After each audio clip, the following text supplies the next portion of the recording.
Yo, bienvenue sur la chaîne Manga Badass. Cette vidéo va être une achat, lecture, manga découverte. Et donc j'ai acheté le tome 1 de Arslan de Hiromu Arakawa et au scénario de Yoshiki Tanaka. Alors pour vous dire la vérité, j'avais des a priori sur cette série.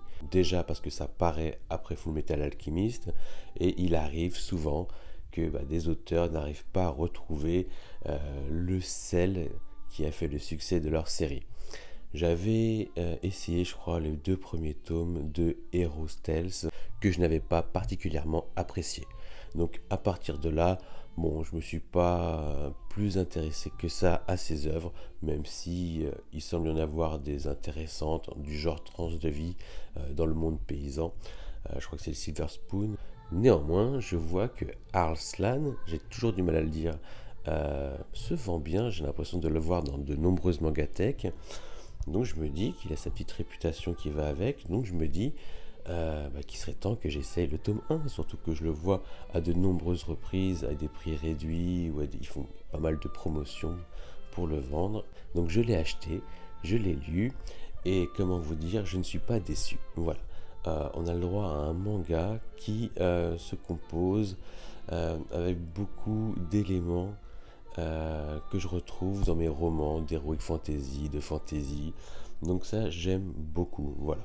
Et c'est pas décevant parce que c'est pas grossier, c'est bien fait. Alors le dessin, bon, le talent de la dessinatrice, de la mangaka, on connaît.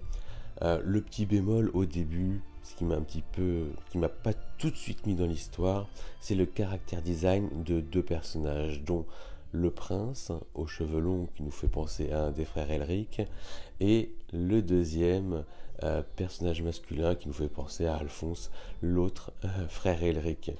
Mais en fin de compte, très vite on s'en débarrasse. D'ailleurs, c'est normal qu'on retrouve du caractère design dans certains personnages, qui soient badass ou patipulaires. Donc voilà, franchement, c'est un premier tome qui m'a bien plu. Et écoutez, j'ai pris le tome 2 et le tome 3 pour me faire une idée bien arrêtée sur cette série, à savoir si je la continue ou pas après cela. Donc, je dis oui pour le tome 1 et à voir pour la suite.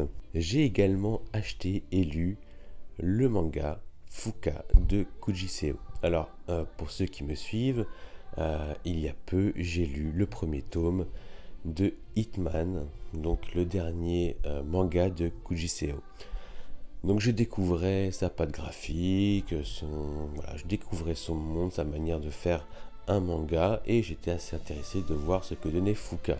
J'aurais bien voulu lire Suzuka pour commencer, mais ils ne sont pas disponibles en version numérique. Peut-être que ça ne serait tardé, parce que souvent ce qui ne se trouve pas non plus en version papier, ce qui sont plus difficiles, plus rares, on les trouve assez rapidement en numérique. Donc moi j'ai pas envie d'aller dans les scans, pour cette série-là du moins. Et à la lecture de Fuka, dès la première page, ils nous disent bien qu'il n'est pas nécessaire non plus d'avoir lu la série d'avant. Voilà. Il faut savoir que les parents de Fuka sont les héros de Suzuka. Voilà. Comme ça, le truc est clair. Mais ça gêne en rien la lecture. Et alors, on rentre petit à petit dans le monde, mais on suit d'abord un personnage masculin et pas Fuka tout de suite. Donc je pense quand même que toute la série va se tourner autour de Fuka, mais c'est peut-être pas forcément le personnage principal. Et je trouve ça bien traité, donc je trouve ça très intéressant. Les liens entre les personnages fonctionnent très bien. Le héros qui peut sembler un petit peu en retrait, un petit peu timide dans son comportement, mais surtout très moderne, parce qu'il est tout le temps sur son téléphone, sur Twitter, à s'inventer plus ou moins une vie. En tout cas, voilà, il est en relation avec, voilà, il n'est pas sans amis, il est en relation avec une fille qui est devenue très célèbre, une grande chanteuse. Donc ça, c'est plutôt pas mal, et surtout qu'il va donner le goût lors de sa rencontre avec Fuka, qui n'envisageait pas tout de suite de lier une relation amicale, voire amoureuse entre les deux, mais il va lui donner un goût, alors qu'elle est très joyeuse, elle a tout pour elle, mais apparemment il lui manque quelque chose, et elle adore écouter de la musique, donc pourquoi ne joue-t-elle pas de musique? Et c'est ça qui est sympa, parce que voilà, on voit qu'il commence à se créer des relations amicales avec son entourage. Franchement, ça va sûrement tourner dans un manga de romance et de musique, Mais bon, je suis client, j'ai envie de voir la suite. J'ai envie de découvrir un petit peu l'univers de Kujiseo. Puis dès que je verrai de la niaiserie, j'arrêterai. Mais franchement, bon point, c'est pas niais, c'est sympa, c'est bien dessiné. Donc à voir pour la suite, ce sera pas pour tout de suite, le tome 2. Mais voilà, au moins je sais que quand j'en aurai envie, je pourrai lire le tome 2 parce que le tome 1 m'a plu. Alors, dans le genre manga musique, j'ai également acheté Nodabe Cantabile. Alors, on me l'avait déjà conseillé, on me l'a conseillé lorsque je lisais Blue Giant, donc un manga sur le saxophone qui franchement m'a ému, j'ai adoré, j'adore ce manga. Et donc on m'a conseillé Nodabe Cantabile, mais bon, je n'étais pas tout de suite chaud pour y aller, tout simplement parce que c'est un shoujo. Mais bon, j'ai déjà lu des shoujo auparavant, hein, vous inquiétez pas, je ne suis pas fermé, je n'ai pas des œillères, c'est juste que c'est pas mon premier intérêt. Et voilà, donc j'ai déjà lu du Nana, du Peach Girl, du Mikna Bokura, d'autres trucs de son auteur, Mallet Boy. Voilà, il y a des trucs que j'ai vraiment beaucoup aimé, Hot Gimmick, ou trucs comme ça. Euh, Et donc, moi, je me laisse entraîner dans cette lecture-là. Je me suis dit, bah écoutez, on me l'a conseillé, je vais pas faire la sourde oreille. Le thème de la musique, ça peut être pas mal. C'est parti. Et ben, ça marche très bien. J'ai beaucoup aimé, j'ai envie de lire la suite par curiosité. Par curiosité, parce que je trouve que le personnage est très typique des shoujo, hein, un peu excentrique, un peu faux-folle, avec du caractère, un certain caractère, et un personnage un peu plus dans la retenue, un peu plus beau gosse, mais avec un talent fou. Enfin voilà, donc, tout est mis en place, tout est plaisant, ça va finir en comédie romantique sur base de musique. Petit bémol, c'est que je trouve que niveau musique, bah, ça n'a pas eu l'impact qu'a eu Blue Giant. Après, il faut voir au fur et à mesure comment est menée l'histoire, parce que comment c'est mené dans ce premier tome, c'est assez plaisant. On est vraiment dans un manga plus basé sur l'humour. Et ça, c'est pas mal. Franchement, c'est une bonne lecture, et je vais certainement lire le tome 2 d'ici peu. Voilà. Et puis le tome 3, et puis si je vois que c'est trop cliché shoujo pour moi, j'arrêterai. Mais pour l'instant, c'est très très bien parti. Alors là, pour ceux qui me connaissent, je vais un petit peu vous surprendre, car j'ai acheté et lu le premier tome de DeadTube. Alors pourquoi je vais vous surprendre? Parce que c'est pas mon délire, les histoires de survival horror, ce que vous voulez. Donc cette licence en plus est connue pour sa violence et son sexe gratuit. Mais bon, c'est pas ça le pire en soi. Moi, ce qui me dérange, c'est les histoires comment dire, adolescentes. Voilà. Du m'as-tu vu pour pas grand chose. Bon, je rejoins un petit peu à sa réputation, l'air de rien. Et donc, je me laisse tenter quand même. Les dessins sont sympas. On est bien pris par l'histoire. Voilà, non, franchement, moi j'ai aimé ma lecture du premier tome, mais j'ai pas particulièrement envie de lire le tome 2. Néanmoins, j'aime bien regarder les couvertures. Et sur certaines couvertures, on voit une espèce de mascotte de raton laveur ou je ne sais quoi. Euh, euh,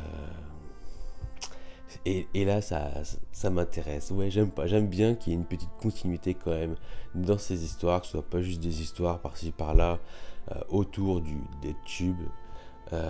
Donc c'est certainement le cas, mais il va y avoir quand même un fil conducteur, des personnages qu'on va retrouver, et j'avoue que ça attise ma curiosité. Donc, comme Fuka, comme Notame Cantabile, DeadTube sera certainement un manga dont je lirai le tome 2, mais pas tout de suite. Voilà, j'aime bien, ça me donne envie de lire la suite. Je lirai certainement plus Notabe Cantabile et Fuka avant le deuxième tome de DeadTube. Mais après, c'est fonction des humeurs. Il peut arriver que là, maintenant, c'est ça que j'ai envie de lire. Et voilà, et je vous dirai moi ce que j'en pense si j'arrive au tome 3. Je voulais aussi revenir sur Cigarette and Cherries. Donc j'ai déjà présenté ce manga, donc j'avais acheté et lu le premier tome. Et bah voilà, après avoir adoré ce premier tome, il était inévitable que je lise le tome 2. Et en achetant et en lisant le tome 2, et en lisant ce tome 2, ça confirme mes premières impressions, la force du récit, la construction, des nouveaux personnages s'intègrent, que je trouve très efficaces, qui donnent de la plus-value au récit. Non, franchement, je suis très curieux, je suis très content que ce soit un manga sorti en 2 tomes dès sa sortie. c'est plus triste quand t'aimes pas, t'achètes 2 tomes et t'aimes pas, ça c'est dommage. Bon, moi j'ai bien aimé le premier, il y a le deuxième qui est tout de suite là, rien à dire. Donc voilà, je confirme et j'attends la suite de cette série. Donc je trouve graphiquement très simple, très épuré, très belle, des très bons personnages, très bien. Voilà, je vais pas répéter ce que j'ai déjà dit, mais ouais, je valide, j'aime beaucoup, beaucoup. Très bon manga de romance adulte, ou du moins plus mature. J'ai également acheté et lu le premier tome de Une sacrée mamie, et franchement, quelle surprise dès le début. Voilà, moi ça m'a attrapé.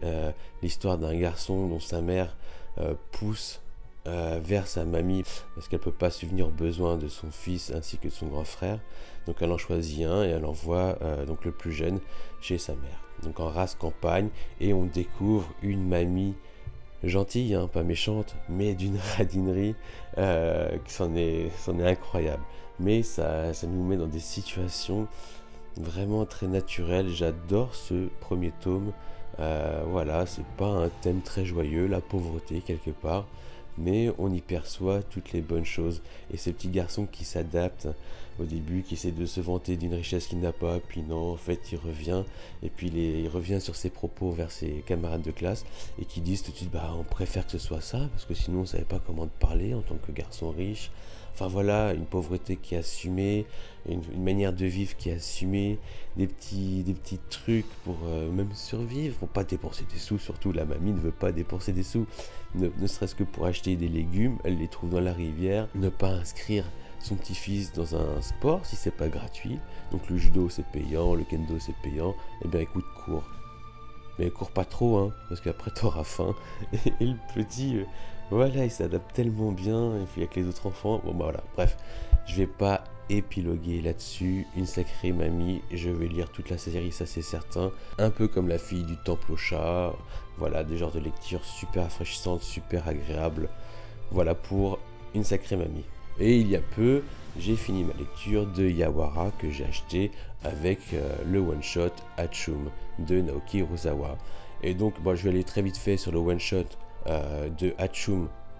Très bien, très qualitatif, niveau produit, niveau relure, niveau page couleur, niveau qualité de page. Franchement, l'édition Kana là-dessus, ils assurent, c'est très très beau, avec des histoires bon, un peu inégal au début, à la fin, un petit peu au début, un petit peu vers la fin, un peu moins. Moi, j'ai moins aimé les trucs musicaux, mais ce que voilà, j'ai survolé un petit peu.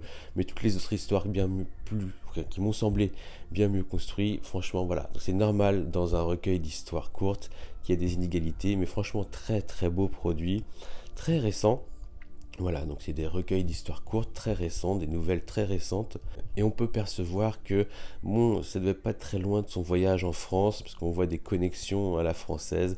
D'ailleurs, un petit clin d'œil sur la dernière histoire où le personnage principal est un Français, Pierre, un fan des kaiju. Enfin voilà, c'est vraiment, il va dans des styles dont on le reconnaît. Moi j'ai bien aimé, qui nous surprend. Moi j'ai bien aimé aussi l'histoire avec les souris, voilà. Alors peut-être que ceux qui ont déjà lu les histoires courtes qu'il avait déjà sorties auparavant, bon, retrouvent un petit peu le Naoki Urasawa, mais je les ai pas lus ceux-ci. En tout cas voilà, donc le trait graphique très moderne, et on va en revenir au tome 1 de Yawara. Vraiment, c'est un tome, moi, que j'ai adoré, mais vraiment adoré. Déjà, on a le droit à une belle version de luxe avec tout ce qui l'accompagne de chez les éditions Kana. Mais en plus, j'avais peur, je craignais quand même la comparaison avec un manga de sport qu'il a sorti, mais plus récemment, qui est Happy, un autre manga que j'ai adoré, mais qui est plus basé sur le tennis, et dont le personnage principal est également une jeune fille. Donc beaucoup de choses, d'éléments sont similaires. Là, c'est toujours une jeune fille, Yawara, sauf qu'on est beaucoup plus dans l'humour. Alors des fois, oui, on voit des éléments qui ont été beaucoup plus poussés ou retravaillés pour Happy. Après, c'est que le tome 1, et moi, déjà, j'adore le papy, déjà. Donc, 7ème dan de judo, qui fait en sorte que sa fille fasse son entrée dans le monde du judo, alors qu'il l'a entraînée depuis toute petite. Et elle, tout ce qu'elle veut, c'est de laissez-moi tranquille, je veux être une jeune fille normale. Donc voilà, il y a des situations cocasses, voilà, je sais même pas combien de tomes il va y avoir. Je crois qu'il y a une vingtaine de tomes. Je ne sais même pas comment ils vont combler ça, parce qu'à la lecture du premier tome, je me suis dit, non mais c'est bon, en 3 tomes, l'histoire elle est finie. Donc voilà, j'ai hâte de savoir comment ça va se dérouler. J'adore les personnages, voilà. Franchement, Naoki Urasawa, comme je l'adore dans le thème du sport, avec de l'humour, voilà. C'est vraiment ce côté humoristique, moi, qui m'a plu dans des souvenirs un peu, voilà, un humour d'antan. Voilà, pour ma part, j'ai retrouvé un humour japonais d'antan, voilà, des petites phases qui nous font sourire parce que ces blagues-là, on les a déjà vues dans des animés quand on était plus jeune ou autre. Donc franchement, très très fort, un très très bon manga dont j'ai hâte de lire l'intégralité, ça c'est sûr et certain. Alors voilà, ce sera tout pour cette vidéo concernant les achats lecture manga découverts, donc les tomes 1, les derniers tomes 1 que j'ai lus. Et j'espère que cette vidéo vous aura plu. Je vous dis à bientôt, prenez soin de vous, lisez des mangas, achetez des mangas, abonnez-vous, ça fait toujours plaisir. Ciao!